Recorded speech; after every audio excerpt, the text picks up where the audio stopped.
Hello tout le monde, j'espère que vous allez bien, merci d'être présent pour cette nouvelle deck tech avec Monsieur Lazav érudit de Dimir. Alors on part sur du old school, hein, vraiment, 2 bleus, 2 noirs. J'avoue que 2 génériques, un bleu, un noir, ça aurait été vachement plus simple à sortir. Vous avez une créature légendaire, change forme. 3-3 défense talismanique, à chaque fois qu'une créature est mise dans le cimetière, qu'une carte de créature est mise dans le cimetière d'un adversaire, d'où qu'elle vienne, je peux faire en sorte que Lazav érudit de Dimir devienne une copie de cette créature, excepté que son nom est toujours Lazav érudit de Dimir, qu'il est légendaire en plus de ses autres types, et qu'il acquiert la défense talismanique et cette capacité donc de pouvoir à chaque fois qu'une créature arrive, en changer. C'est très chouette, un deck très marrant qui a quelques conditions de victoire, du classico-classique et une de secours assez rigolote, mais vraiment dites-vous que c'est pas un commandant qui est rapide et facile à mettre en place, de par sa bicolorité, hein. Il y a un cachet, un talisman, même si vous avez une messe noire, bah oui ok t'as tes 2 manas noirs, mais celui en plus, bah il sert à rien, enfin pour lui en tout cas. Donc voilà, on est sur une vibe old school, agréable, sympathique, c'est clairement pas mon deck le plus fort, j'avoue, mais il a le mérite d'être assez original. Je crois que des Lazav érudits de Dimir, vous allez pas en voir souvent, ou vous n'en avez pas forcément énormément vu. Il a été remis au goût du jour sur les dernières extensions. Il y a 2 Lazav qui sont sortis, mais eux c'est genre jusqu'à la fin du tour. Tu vois, c'est une copie jusqu'à la fin du tour, puis ils font un effet assez particulier, alors que lui c'est tout le temps. Voilà, juste il faut qu'il y ait des créatures dans les cimetières qui passent quand lui il est là. Et le plus compliqué, bah, c'est de faire en sorte qu'il soit là vite. Donc vous dire que Lazav, la plupart du temps, il sort tour 4, et quand vous avez un peu de chance, il sort tour 3. Bref, on va passer sur cette deck tech. Condition de victoire, je le disais, bah, classico-classique, on fait les points de vie. Voilà, avec des créatures, on en a quelques-unes, plus Lazav. Lazav qui lui-même, si jamais vous arrivez à avoir une copie d'une grosse créature, puisque plus les decks en face sont forts avec des belles bêtes, plus lui peut se transformer en belle bête. Et ouais mon pote, et c'est là où ça devient fort. Donc, dégâts normaux, point de commandant s'il y a des belles choses en face, ou alors, et ça c'est le côté plan B, on va dire plan de secours, on peut aussi meuler ses adversaires. Puisque comme il faut qu'une créature soit mise dans un cimetière, peu importe d'où, comment, pourquoi, vous avez différentes façons de le faire. Moi j'ai choisi la meule, vous pouvez aussi avoir la défausse, tout simplement. Vous pouvez aussi avoir le côté wheel, tout le monde défausse ses cartes, on repioche, c'est la défausse pure et dure, mais vraiment le côté wheel, vachement marrant, où tout le monde défausse, tout le monde reprend, qui est très très rigolo. Ou alors la gestion, simple et efficace, ça tombe bien, le bleu et le noir en termes de gestion on est plutôt là, donc si jamais votre adversaire joue une créature contre sort, la créature va dans le cimetière, Lazav proc. Les créatures sont déjà en place, petite anti-bête des familles, Lazav proc. Bref, voilà un peu comment se résume le jeu. J'ai pas énormément de contre-sorts, j'ai un peu plus de détruisé d'interaction sur les bêtes, mais pas non plus tant que ça. Moi j'avoue que j'ai excessivement axé sur la meule, enfin plutôt axé sur la meule, et un poil de copie aussi, et un poil de contrôle, mais le contrôle. Ah bah vrai, j'ai mis toutes les saloperies que le noir et le bleu peuvent faire à différentes échelles. Voilà, j'ai mis quand même une belle thématique de meule, puis copie de permanent, puis interaction. Et un peu de défausse aussi. Bref, allez. On parle, mais ce qui compte, c'est de vous montrer les cartes, c'est de vous montrer comment tourne ce deck et sa dynamique et ce qu'il y a derrière tout ceci. En commençant, donc Lazav, merci mon petit pote, je te mets de côté. En commençant par un Planeswalker. Oui, je sais, les Planeswalkers, c'est pas ce que t'aimes, etc. Mais celui-là, il est très rigolo. En plus, il est joli. Ce Jace qu'on peut sortir tour 3 ou tour 4, selon qu'on le joue en parachevé ou non. Donc, si vous payez sa quantité de mana, 2 génériques de bleu, il aura 5 marqueurs. Si vous payez 2 génériques, 1 bleu et 2 points de vie, il n'en aura que 3. Lui, il permet justement au début de game de ne pas se faire éclater parce que une créature gagnera -3, -0. C'est un moteur de pioche également et de meule grâce à son -2. Et puis vous pouvez piocher beaucoup de cartes, hein. Une fois que la meule est vraiment en place, vous pouvez piocher 3 assez facilement. Et enfin son -X, un joueur ciblé meule 3 fois X cartes. Je vais pas vous le cacher, j'ai fait ça lors d'une game. J'avais un petit Bruvac qui traînait, 30 cartes de mêlée sur 99, enfin moins de 99, 92, on va dire, si jamais t'as la première... Non, 99, 30 sur 99, c'est quand même pas mal, il y a quasiment un tiers du deck qui saute, c'est plutôt ok. On va avoir un nouvel arrivé, l'oiseau moqueur. Je vous ai dit que j'aimais bien copier, voire contrôler des créatures. Bah, l'oiseau moqueur c'est super fort parce qu'au début, quand je parlais avec le pince-crâne, on avait fait justement un petit bail sur Blumborou en mode tiens, on analyse les cartes qui vont sortir, etc. Nous on croyait que c'était 1 + X. Mais pas du tout. En fait c'est 1 X, ok, mais Ce qu'elle dit la carte, c'est que vous avez une créature qui a le vol. Et tu peux faire en sorte que l'oiseau moqueur arrive comme une copie de n'importe quelle créature sur le champ de bataille avec une valeur de mana inférieure ou égale à la quantité de mana dépensée. Donc si une créature vaut 2, faut pas que tu payes 1 et 2. Tu payes 1 et 1. Et du coup, ton oiseau moqueur devient la copie de cette créature, sauf qu'elle a le vol et que c'est un oiseau en plus de ses autres types. Donc l'oiseau moqueur, c'est super fort. Et ça n'implique pas que tes créatures à toi, mais l'ensemble des créatures sur le champ de bataille. Donc l'oiseau moqueur, entre nous, pour moi, c'était un must-have. Un vieux de la vieille avec Thief of Sanity qui ne coûte que 3 également. Pour 10 000 régénérés, vous avez une 2 de vol. Et à chaque fois qu'elle va toucher, à chaque fois qu'elle va faire des blessures de combat à un joueur, on va regarder les 3 cartes du dessus de sa bibliothèque. On va en exiler une. Les 2 autres iront dans le cimetière. Boy, avec un peu de chance, c'est une créature. Du coup, Lazare, ouais, t'as capté les cramptés. Et ce qui est chouette, c'est que tant que la carte est exilée, on peut la jouer. On peut la lancer, pardon.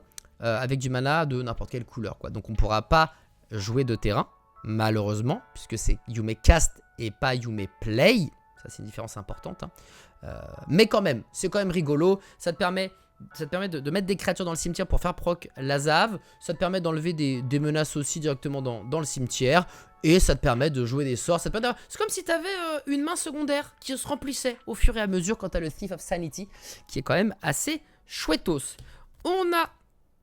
Et là, on va commencer à parler de meule, même si le Thief of Sanity permet de faire de la meule, quelque part, hein, puisque ça vient directement de la bibliothèque vers le cimetière. Le Manic Scribe, pour 2 in 0-3, assez défensif.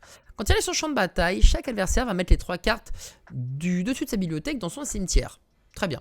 Et si tu as le délire, donc si tu as 4 types de cartes dans ton cimetière, donc imaginons un rituel, un enchantement, une créature, un éphémère, et bien au début de chaque début d'entretien de vos adversaires, s'il y a 4 cartes de... Oh putain, 4 types de cartes ou plus dans mon cimetière, in your graveyard, donc mon cimetière, ce joueur, c'est le délire, hein, va mettre les 3 cartes dessus de la bibliothèque dans son cimetière.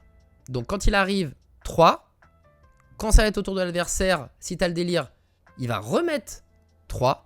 Puis l'adversaire en face va remettre 3 et le dernier va remettre 3.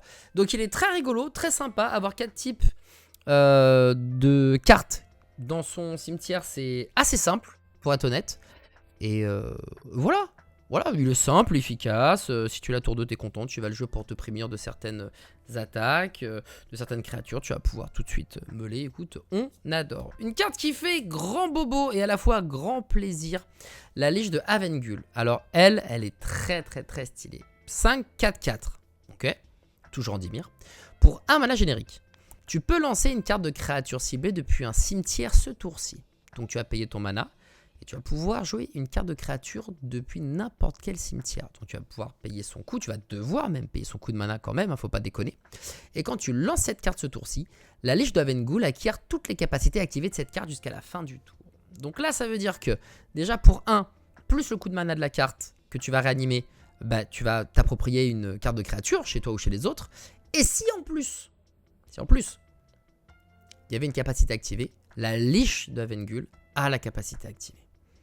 La plupart du temps, la Liche, elle est là. Si tu peux utiliser son bail tout de suite, tant mieux, son côté réanimateur. Mais si tu peux pas, ça veut dire que, eh bien, c'est le deuxième tour, elle a plus mal de l'invocation. Donc tu peux même activer les capacités de la créature que tu vas réanimer. Donc tu auras la créature sur ton champ de bataille, plus son activation. Le tour d'après, bah, t'as la Liche n'en peut plus. Le tour d'après, tu peux plus, mais tu peux le refaire à l'infini. Et en fait, à chaque fois que tu lances un sort de créature depuis le cimetière, c'est tu payes 1 plus le coût de mana. Donc imaginons, tu payes 1 plus 1 pour avoir un oiseau de paradis. S'il te reste encore, je sais pas, 4 mana, bah, tu peux payer 1 et 3 pour ranimer une deuxième créature. C'est pas pour 1, c'est vraiment, tu t'amuses et tu peux payer ce que tu veux. C'est 1 plus le coût de la carte, 1 plus le coût de la carte, 1 plus le coût de la carte. Toujours. Mais je trouve que cette carte, elle est vraiment très très très sympa. La Liche de Havengul, ça peut faire des chocs à pic. L'imitateur rusé. Très rigolo celui-ci, 4 pour 1, 0-0, mais c'est un change-forme. Donc quand il arrive sur le champ de bataille, eh bien il arrive comme une copie de n'importe quel permanent non-terrain qui est déjà là. Pour 4, tu peux copier un gigantesque ton, un enchantement de zinzin, un artefact de fou, une bataille, une pièce, bref. Tu peux faire en sorte de copier tout et n'importe quoi. Alors pour la pièce, je crois que niveau règles, il faudra déverrouiller les pièces malgré tout. faudra repiler des coups de mana. Mais avec lui, t'es vraiment tranquille, tu fais ce que tu veux. Pour 4, je trouve que ça peut faire des sacrées singeries. Encore de la défense avec le gardien des énigmes, 3 pour une 1-4. À chaque fois qu'une créature vous attaque ou attaque un Planeswalker que vous contrôlez, le contrôleur de cette créature met les 2 cartes du dessus de sa bibliothèque dans son cimetière. Simple, efficace, dissuasif. Encore une fois, c'est pas avec lui que vous allez faire des dégâts, mais c'est pas son rôle. Lui, il est là pour enquiquiner l'adversaire. Après tout, vu qu'on est en format singleton, tous les jeux n'ont pas de réanimation. Et mettre une carte de la bibliothèque dans le cimetière, c'est potentiellement une carte qu'il ne verra jamais et qu'il ne pourra jamais jouer. Donc, on va pas se le cacher, je trouve que la meule, mine de rien, c'est quand même ultra fort. Et même si c'était pas ma grande tasse de thé, je vous avoue que ce deck m'a appris à aimer le côté meule de la chose. Hop là, on va voir l'archiviste de Jace, c'est un grand classique qui va permettre de faire de la wheel justement. Pour 3, tu as une 2-2. Et si tu payes un mana bleu et que tu l'engages, chaque joueur se défausse de sa main, puis pioche un nombre de cartes égal au plus grand nombre de cartes dont un joueur s'est défaussé de cette manière. Donc ça c'est génial parce qu'imaginons tu as 2 cartes en main, tu as un adversaire en face, il en a 7, tu vas payer un bleu, l'engager, tu vas te défausser de tes 2 cartes, tout le monde va se défausser, l'Azav pourra trigger s'il y a des créatures, s'il est sur le champ de bataille, et toi tu vas piocher 7 cartes. Donc pour un mana bleu, tu perds 2, certes, et tu pioches 7. Et tout le monde va piocher 7 aussi. Donc je trouve que l'archiviste, il est très très rigolo. Une carte qui évidemment doit être dans ce deck là, Sir Conrad the Dream. 5 en marais, cette fois-ci en noir, pour une 5-4 légendaire, c'est un humain chevalier. À chaque fois qu'une autre créature meurt, aucune créature est mise dans un cimetière depuis n'importe où, même si c'est pas depuis le champ de bataille, aucune créature quitte mon cimetière, imaginons que je réanime, et bien Sir Conrad fera un dégât à chaque adversaire. Et si tu payes 2, chaque adversaire meule une carte. Chaque joueur, pardon, meule une carte. Toi également. Et si tu as 6, tu peux le faire 3 fois. Tu vas payer 2, puis 2, puis 2. Sir Conrad, c'est comme l'Azav, sauf qu'au lieu de faire des copies, il fait des blessures. Voilà. Ce qui est plutôt sympathique. Et puis j'aime bien le côté aussi, à chaque fois qu'il y a une carte de cimetière à toi qui quitte justement le cimetière, une carte de créature qui saute. Si un adversaire veut l'exiler, ou si toi tu veux réanimer, eh bien ça va proc quand même son effet. Le crabe des ruines, car qui dit meule dit crabe, bien évidemment. Alors ces crabes ne sont pas tout seuls, hein. S'il y a le crabe des ruines, c'est que tu as forcément Legends Crab. Et oui, les deux font la même chose, sauf qu'il y en a un, c'est une 0-3 et l'autre, c'est une 0-2. Et à chaque fois que les deux, on le touche terre, hein, le landfall. Donc à chaque fois qu'un terre arrive sur le champ de bataille sous son contrôle, chaque adversaire meule 3 cartes. Voilà. C'est un duo sympathique, les crabes ça fait plaisir, c'est un Tourin que t'aimes énormément, hein. Vraiment, alors il n'y a que 6 fetch dans le deck, quand t'as les 10 c'est un peu plus fort, mais Tourin et Drone Crab, si t'as un fetch en plus dans la main, tu te régales. Le Sinistre Strix, parce que fort, parce que Dimir, j'ai l'impression que c'est une carte qui peut ou doit être jouée, 2 pour un vol contact mortel, quand il arrive tu pioches une carte, c'est magnifique, c'est beau, c'est grand. Lui, il est dans tous mes jeux Dimir, je crois, quasiment. L'image fantasmatique, lui aussi, il est très rigolo, puisque pour 2, il arrive sur le champ de bataille comme une copie de n'importe quelle créature sur le champ de bataille. Sauf que c'est une illusion, donc c'est chouette, hein. Pareil, pour 2, tu peux copier un giga-dinosaure adverse. En revanche, quand cette créature devient la cible d'un sort d'une capacité, tu la sacrifies. C'est juste son léger bémol. Si même toi, tu la sacrifies pour la pumper, pour la défendre ou quoi que ce soit, c'est mort. C'est une image fantasmatique, il suffit que quelqu'un fasse... mais en fait, c'est... c'était Mélenchon en hologramme, paf, ça dégage. Voilà, c'est un peu ça le truc un peu relou. Mais pour se prémunir de ce genre de choses, on a un petit Spellskite. Et oui, pour 2, une 0,4, si tu payes en Phyrexian ou en bleu, je crois que c'est bleu Spellskite, tu vas changer la cible d'un sort ou d'une capacité vers Spellskite. Attention, ça ne marche que si la cible est légale. Tu peux pas payer 2 points de vie pour qu'une colère des dieux ne cible que le Spellskite. Non, c'est écrit en revanche la créature ciblée, et imaginons on cible l'image fantasmatique, tu vas en réponse payer 2, tu vas dire non, c'est pas l'image que tu vas cibler, c'est ton sort que je cible, et c'est le Spellskite qui va être pris. Et du coup, normalement, l'image fantasmatique est safe, puisque ce petit bonhomme ne cible pas l'image, il cible le sort. Ouais, je crois que c'est ça. Je crois bien que c'est ça. Si j'ai tort dans le chat, n'oublie jamais. Ah, j'ai pas dit, hein, je ne suis pas un expert de Magic l'Assemblée. Je suis un passionné. Et chaque fois que je joue, chaque fois je passe 5 minutes à bien relire les règles. Il y a toujours des cas un peu particuliers qui tombent. Là, je pense que j'ai raison. Voilà. Je pense qu'il ne cible pas l'image fantomatique. Et juste, il faut que la cible soit légale. C'est juste le petit bémol de tout ceci. Si j'ai tort, n'hésitez pas à me le dire en commentaire, bien évidemment. Magnifique. Magnifique carte.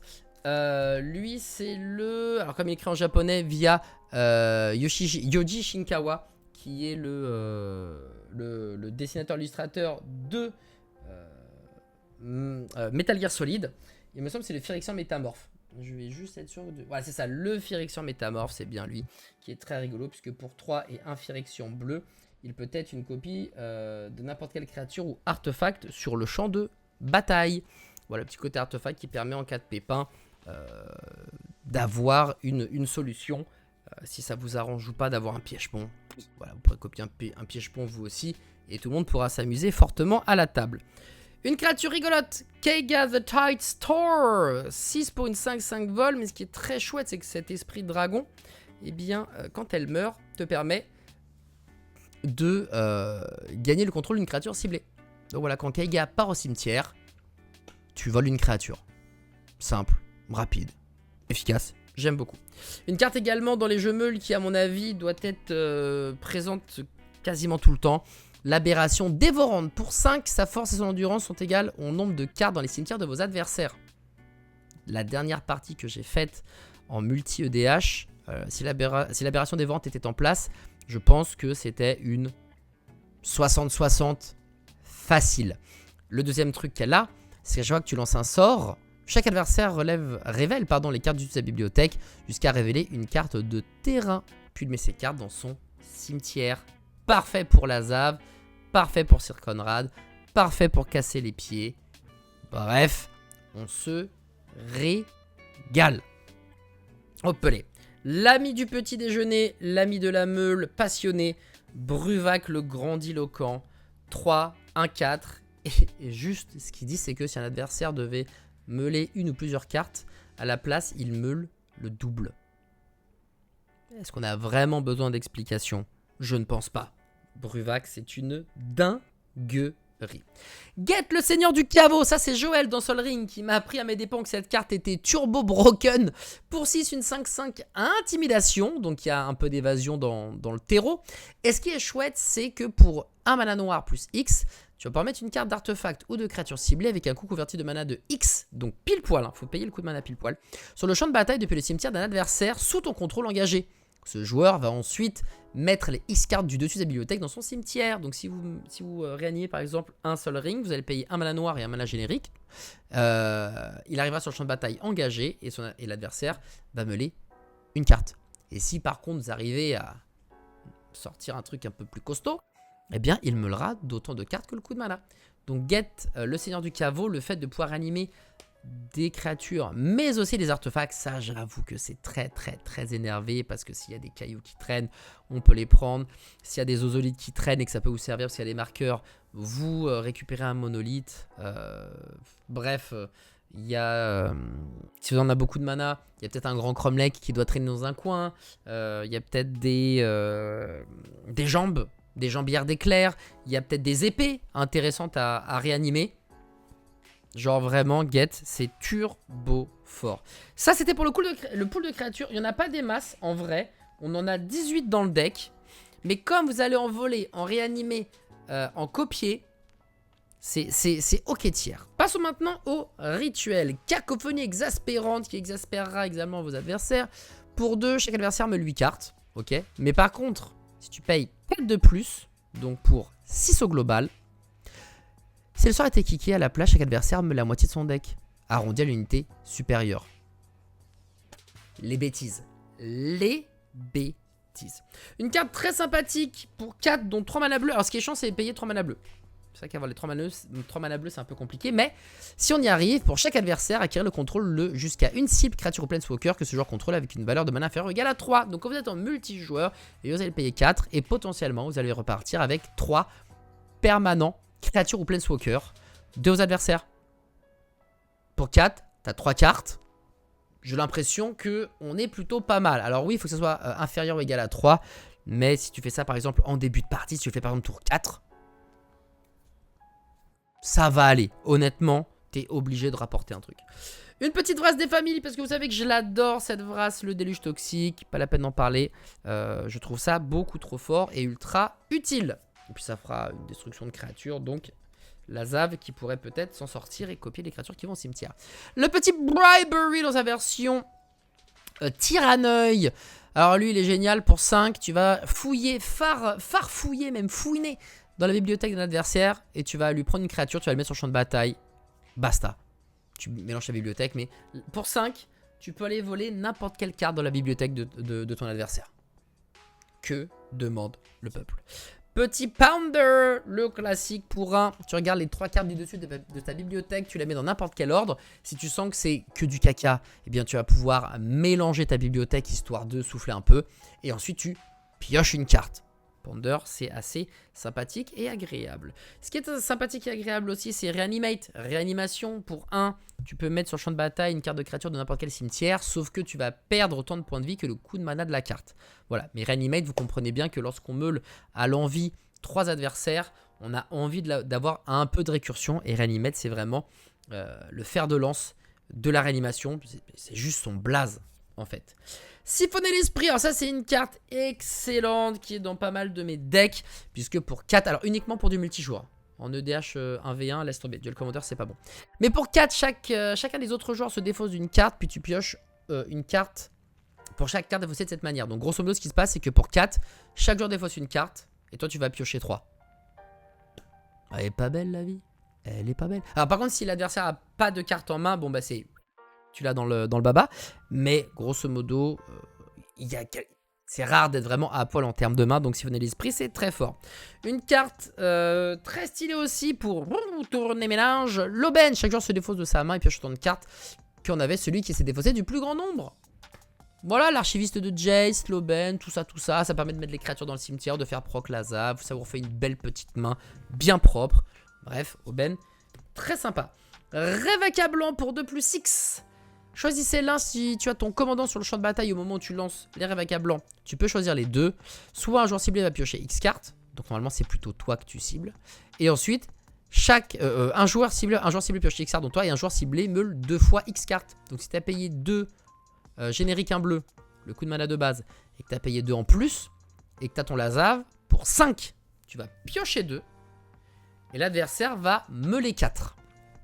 Voilà, donc j'avoue, plutôt à utiliser mid-fin de game. Hein, si tu utilises tour 4-5 et que tu as justement 4-5 mana, c'est pas là où tu vas être le plus efficient. Par contre, dès qu'on arrive tour 7, tour 8, pour peu qu'on ait un caillou ou deux qui traîne, d'un coup d'un seul comme ça en éphémère, tu vois, tu gardes tes mana d'étape en mode j'ai des contre-sorts, en fait pas du tout. Et quand ton adversaire à la fin joue, paf, tu te fais une belle main, tu meules, bref, c'est régalade. Une carte que j'adore, alors vraiment c'est une de mes cartes préférées dans cette thématique de on joue avec le deck des adversaires, c'est la perspicacité siphonnée.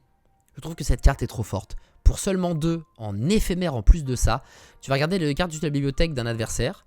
Il y en a une que t'exile face cachée, l'autre que tu vas mettre en dessous. Et tu peux la regarder, la jouer. Et dépenser du mana de n'importe quelle couleur, tu vois, comme c'est de n'importe quelle couleur. Donc là, cette fois-ci, tu vas pouvoir jouer les terrains. Donc si t'es en galère de terrain pour 2... T'as de la rampe en fait tout simplement. Des cartes un peu plus fortes que tu peux garder pour plus tard. Hein. Et en plus elle a le flashback pour 3. Perspicacité siphonnée, sans déconner. Cette carte elle est trop forte parce que tu vas enquiquiner ton adversaire. Et toi ça te permet de jouer des cartes. C'est comme pareil, c'est cette idée d'avoir une main sur le côté. Voilà, il est là. Et sur le côté t'as des cartes en plus que tu veux jouer un peu quand tu veux. En respectant les timings bien évidemment. Mais c'est trop fort. Vonaz, Hunger, la petite Vona pour 3. Chaque adversaire sacrifie une créature pour 3. Bon, c'est léger me direz-vous. Mais si tu as l'ascension, donc si tu contrôles 10 permanents ou plus, bien tu vas avoir l'ascension jusqu'à la fin de la partie. Donc si tu joues ça, cet éphémère, et que tu as 10 permanents en jeu ou plus, et bien au lieu de sacrifier une créature, chaque adversaire va sacrifier la moitié de ses créatures, arrondi au supérieur. Donc s'il a 3 créatures, 3 divisé par 2 ça fait 1,5. Et bien on va arrondir au supérieur. Il va donc sacrifier 2 créatures sur les 3. Ouais c'est dur hein. très très sympa, Von Azunger. Très sympa. Et ça aussi, c'est très sympa. Visions of Beyond. Pour un, tu pioches une carte. Mais si un cimetière a 20 cartes ou plus, tu vas piocher 3 cartes à la place. Ça, c'est aussi Gucci. Une carte très rigolote que j'ai découvert. Je sais plus si c'était le Monarque ou Younes. Mais la volonté dominatrice, c'est très marrant. Pour 4 en éphémère, un joueur ciblé acquiert le contrôle de jusqu'à 3 créatures non attaquantes. On dégage ces créatures et ensuite elles bloquent si possible. Et avec ça, tu peux dire Alliance, attends, t'es sur le point de mourir, t'inquiète, je te file ces créatures-là. Comme ça, tu vas pouvoir bloquer. Et puis comme c'est les créatures de l'adversaire, elles vont aussi mourir et tout. Ou alors tu vas pouvoir tout simplement te défendre avec art, manière et brio. Ou nullifier une phase d'attaque, puisque si tu fais ça avant que la phase d'attaque soit déclarée et que le gars a 1, 2 ou 3 créatures, bah tu lui voles. Et voilà, et puis plus de phase d'attaque, puisqu'il n'a plus de créatures avec quoi attaquer. C'est plutôt rigolo. Puis derrière, si t'es coquin, je sais pas, s'il y a un truc à sacrifier ou quoi que ce soit, tu sacrifies ces créatures à la place. Bref, volonté dominatrice, c'est vrai que c'est un peu cher pour 4, je dois l'avouer. Mais c'est ultra fun. La seule et l'unique faille cyclonique dans tous les jeux bleus, je vous l'ai dit, mon groupe est en train de se poser la question, est-ce qu'on la banne ou pas cette carte? Pour le moment, elle est là. Mais peut-être que lorsque vous allez regarder mon Moxfield, hein, puisque toutes les decklists que je vous propose, dont celles-ci, sont sur Moxfield, peut-être que quand vous regarderez, la phase cyclonique ne sera plus là, car le playgroup aura décidé de retirer ça. Et le but quand même, quand on joue à 4, c'est que tout le monde prenne du plaisir. C'est un peu le bail, quoi. Sinon, bah, à quoi ça sert de jouer à Magic si c'est pas pour prendre du plaisir, je trouve. Une carte que j'adore aussi, hein. Vraiment cette carte, je la surkiffe. Mépris selon le tyran. En Dimir, soit tu détruis la créature dont la valeur de mana est inférieure ou égale à 3, soit tu renvoies une créature dans la main de son propriétaire. Ça paraît bête comme ça, mais Mépris selon le tyran, j'adore cette carte. Vraiment, je sais pas pourquoi, c'est comme Thought Eraser qui permet de défausser, surveiller et tout. Je trouve ces cartes-là trop chouettes et Mépris selon le tyran, je l'ai mise parce que je kiffe cette carte. Curtain's Call. Oh, alors ça, c'est pas gentil. Ça, c'est pas gentil parce que ça coûte 6. C'est cher pour détruire de créatures. Mais le truc qui est cool, c'est que ce sort coûte 1 de moins à jouer pour chaque adversaire que tu as. Donc tu as au moins 3 adversaires à la table. Donc au lieu de te coûter 6, ça te coûte 3. Et pour 3, tu détruis 2 créatures en éphémère. Je crois que c'est tombé de rideau en français. Curtain's Call. C'est génial. Je vous avais dit que j'avais des petites interactions, on tuait des créatures. Vous avez vu Mépris selon le tyran, vous avez vu le sacrifice, vous avez vu Curtain's Call. Vous avez aussi droit à la gorge, hein. Évidemment, détruire une créature non artefact ciblée. Comme ça, si la Zav est sur le champ de bataille, tu détruis la créature va dans le cimetière. La Zav peut être une copie de la créature que tu viens de tuer. On est plutôt pas mal. La petite messe noire des familles. Alors j'en ai des plus belles, des messes noires. J'en ai des plus vieilles aussi. Mais j'ai pris la première qui tombait sous la main. Ça c'est stylé. En interaction, pour que la Zav proc également, bah, contre-sort. Contre-carré, un sort ciblé. Il se trouve qu'avec le drain de mana, oui, t'as une quantité de mana incolore égale au coût convertible. Mais bon, une simple... c'est quoi, c'est negate, une simple négation, un simple contre-sort, une offre que l'on ne peut refuser, ça fonctionne aussi. Si vous êtes un peu fancy, que vous avez un peu d'argent à mettre en place, drain de mana et tutelle féroce, évidemment sur vos meilleurs amis. Tutelle féroce, en revanche, elle ne contrecarre pas un sort de créature, donc ça ne marchera pas pour la Zav, mais ça permet justement d'éviter des petites singeries, genre des Vras, genre des trucs globaux, où là, bah, votre Lazav qui a les défenses talismaniques, pareil, ça sert à rien. Tu peux jouer une tutelle féroce gratos. Et ça surprend toujours.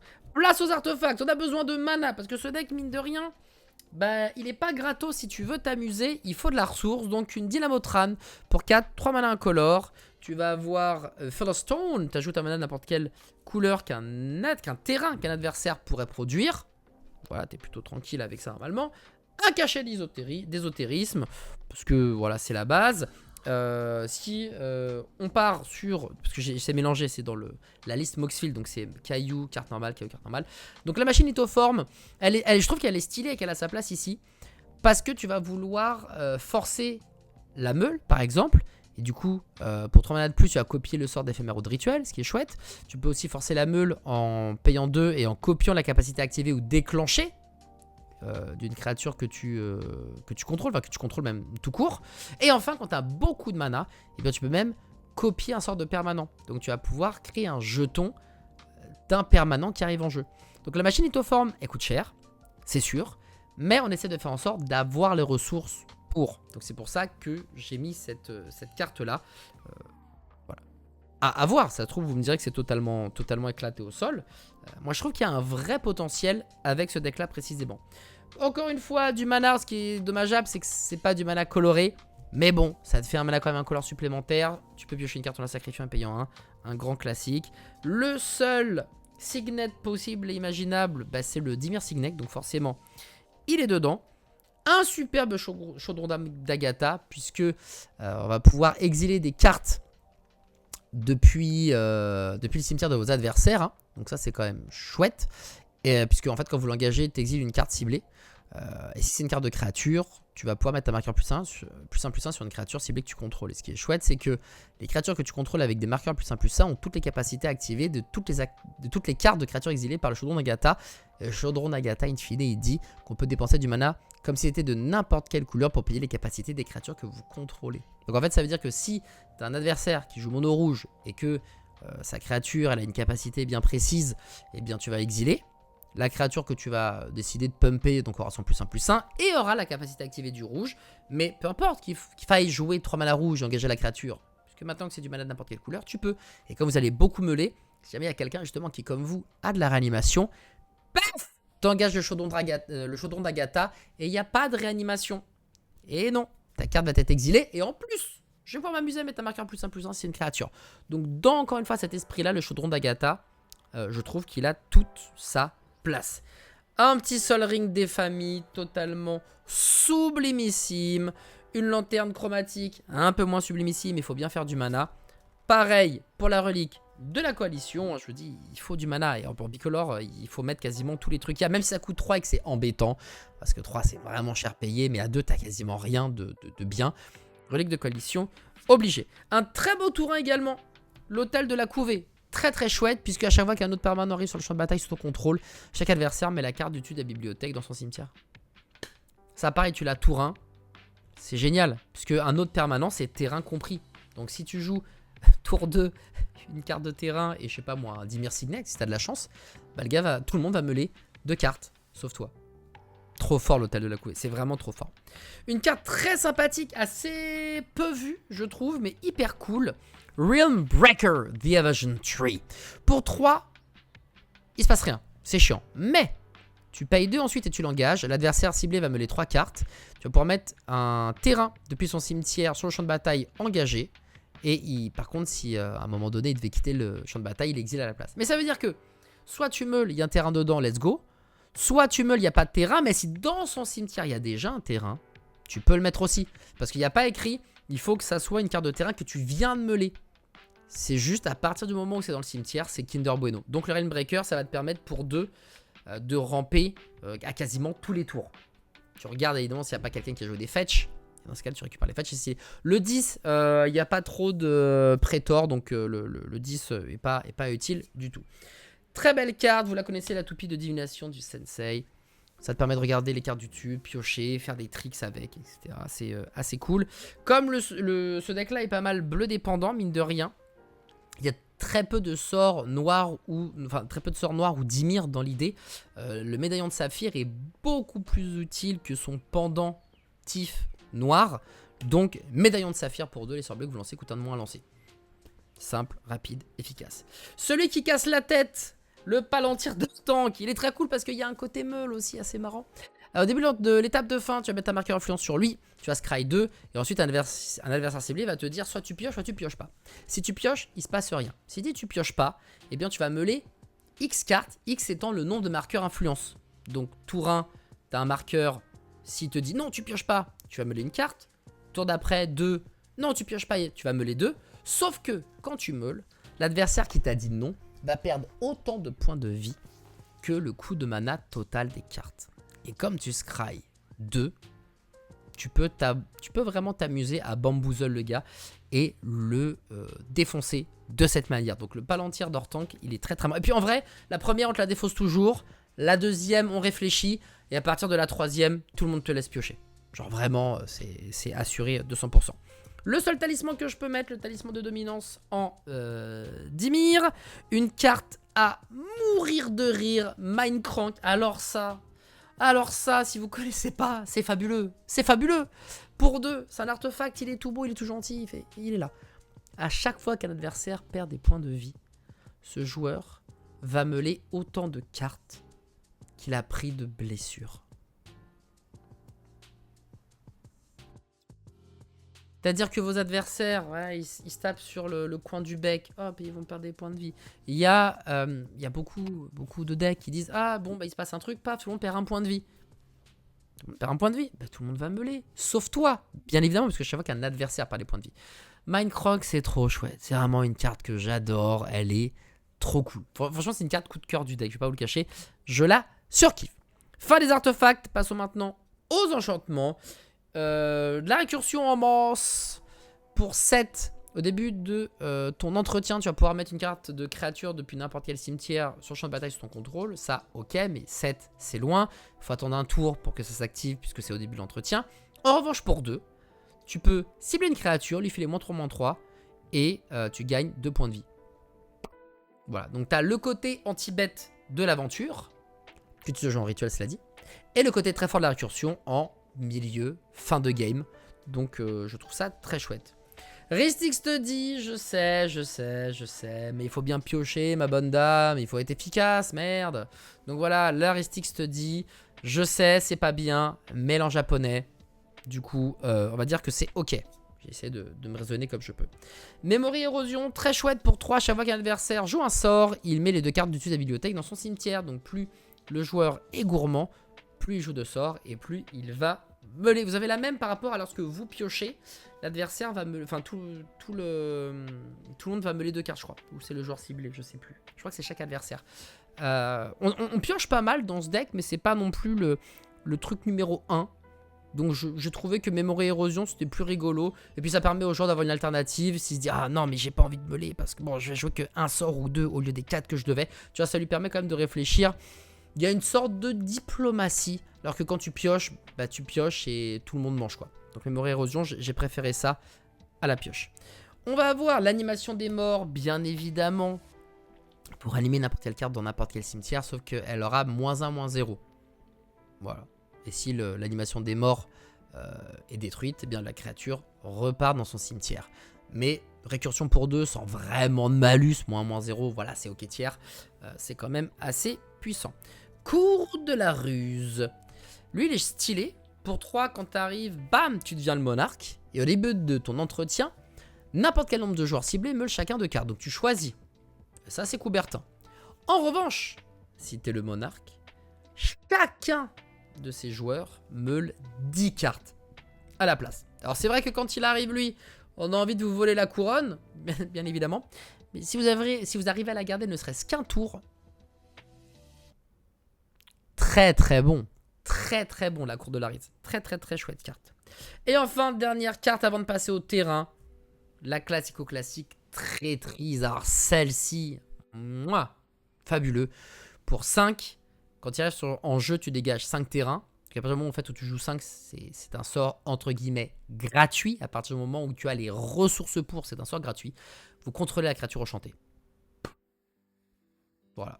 C'est simple, net, précis. C'est à partir du moment où tu as 5, tu vas pour 5 voler une créature. Évidemment, prenez des créatures juteuses, soit celles qui font beaucoup de mana, soit celles qui des gros tons, des 8-8 vols, des 10-10 piétinement, des commandants bien charnus, bien velus.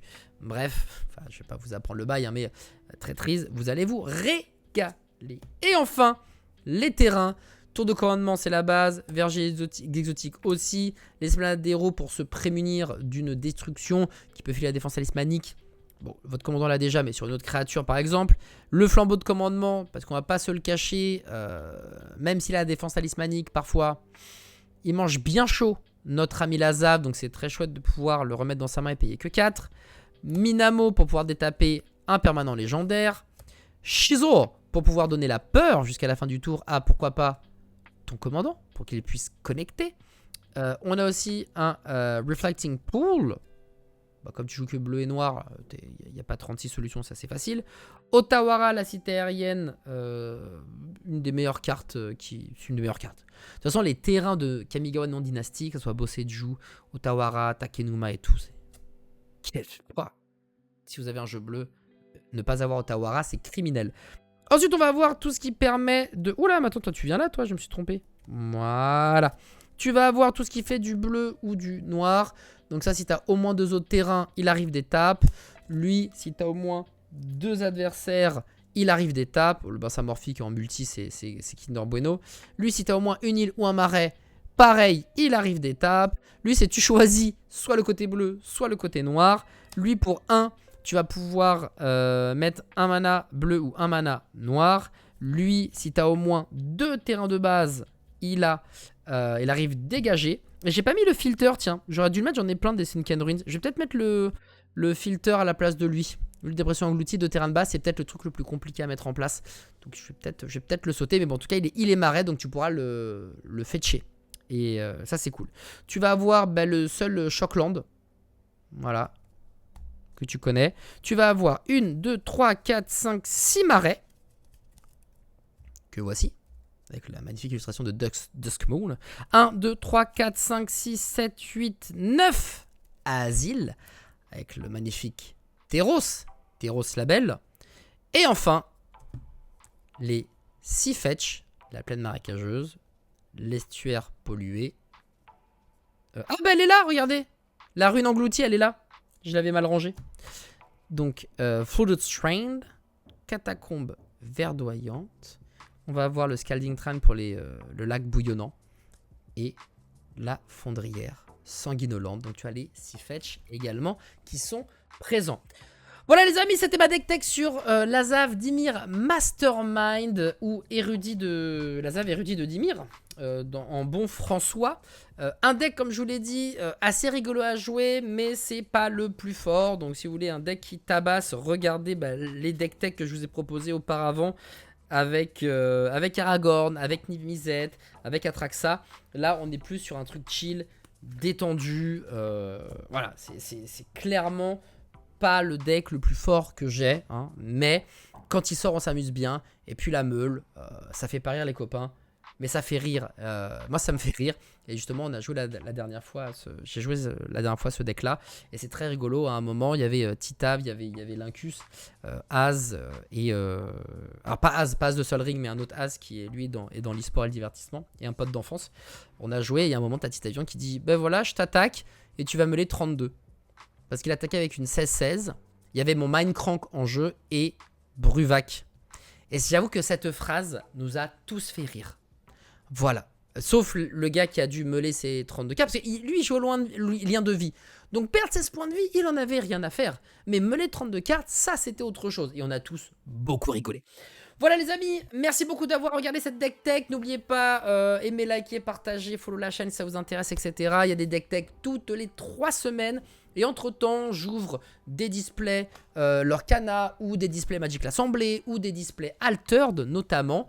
Il y a aussi un code PLAYIN Adibou 2024 si jamais vous voulez avoir 50 points de fidélité en plus pour vos achats, valable une fois par an et par compte.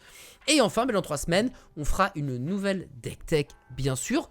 Je ne sais pas encore laquelle, pour être totalement franc et honnête. J'hésite entre Yuriko, j'hésite entre Sauron, j'hésite avec Nekuzar, j'hésite avec Edgar Markov. Bref, je me laisse encore le choix de la date. Mais en tout cas, dans 3 semaines, il y a quelque chose qui pop, soyez-en sûrs. Je vous embrasse très fort, merci d'avoir regardé cette deck tech et je vous dis à très vite pour de nouvelles aventures, peut-être même en live, puisque je live du mardi au vendredi de 9h à midi, donc si vous êtes curieux, n'hésitez pas à venir me faire un petit coucou sur Twitch. Bisous tout le monde, prenez soin de vous et à très vite pour de nouvelles aventures. Bisous.